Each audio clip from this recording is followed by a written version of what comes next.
The village of Anakut was renowned throughout the kingdom. Other villages respected its people, their lands were blessed, and their farmers produced abundant crops. Anakut's market was one of the largest in the entire kingdom, and they had a great king.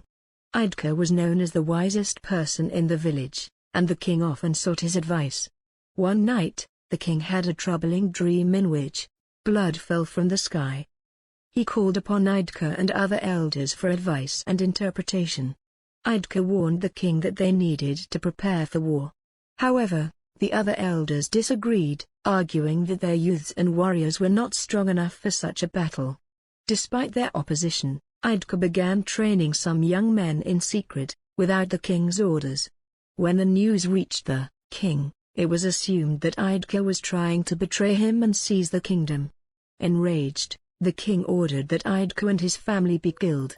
Upon hearing this, Idka sneaked his pregnant wife into the forbidden forest, telling her to stay hidden until she heard from him again.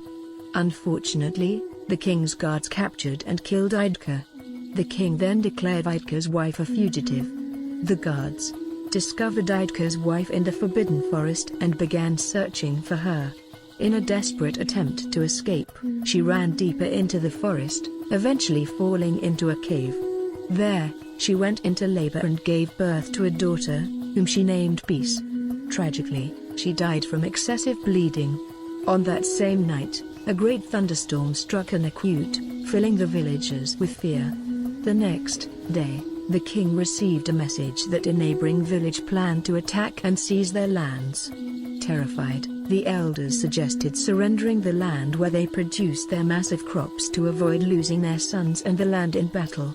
Reluctantly, the king agreed to their proposal. From that day on, Anakut lived in fear and great famine. In the forbidden forest, little Peace was saved by a tiger, which cared for her and introduced her to the other animals.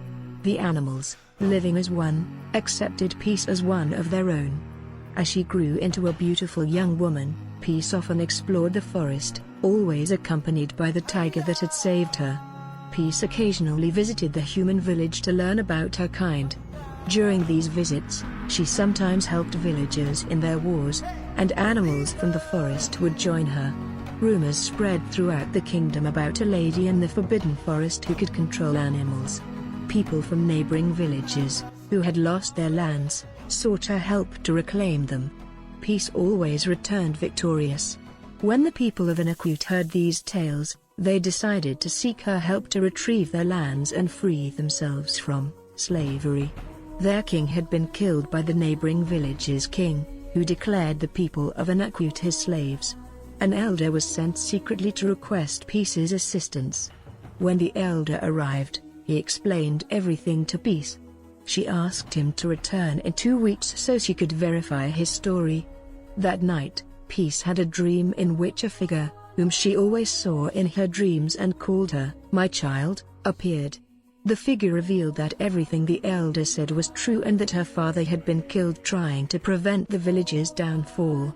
The figure also told her that her mother had died giving birth to her in the forbidden forest and that she should show the elder a necklace given to her father by the king and people as a token of appreciation. Disturbed by the dream, Peace went to the tree where she had buried the necklace. The tiger had given it to her when she was 10, having found it near her mother's lifeless body. Despite her questions about the necklace each time she left the forest, she had never found answers and eventually accepted that she had no family. 2 weeks later, the elder returned. Peace showed him the necklace, shocking him. She demanded he tell her everything he knew about